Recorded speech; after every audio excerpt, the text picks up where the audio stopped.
அவன் தன்னைத்தானே வெறுத்து தன் சிலுவையை அனுதினமும் எடுத்துக்கொண்டு என்னை பின்பற்ற கடவன். இந்த இடத்துல அனுதினமும் அப்படிங்கிற வேர்டு நீங்க கண்டிப்பா அந்த இடத்துல நீங்க பார்க்கணும்.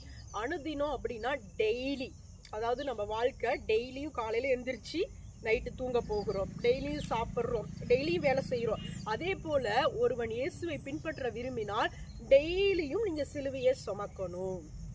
அது எப்படி என்னால் சுமக்க முடியும்? இருக்கிற பிரச்சனையே என்னால் முடியல, இன்னும் ஆண்டவர் கொடுக்குற சிலுவையை நான் எப்படி சுமக்கிறது அப்படின்னு சொல்லி நீங்கள் கேள்வி கேட்கலாம். ஆனால் உலகத்தில் வாழ்கிற நாட்களெல்லாம் நாம் படுகிற உபத்திரவங்கள், நாம் படுகிற வேதனைகள், நாம் படுகிற பாடுகள் எல்லாம் இக்காலத்து பாடுகள் வெளிப்பட போகிற மகிமைக்கு ஒப்பிடத்தக்கவைகள் அல்ல. அதாவது எழுப்புதல் அக்கினி ஊற்றப்படும் போது கர்த்தர் உங்களை வேற விதமா பயன்படுத்துவார். பேதுருவை போல, யோவானை போல, பவுலை போல, பிலிப்பை போல,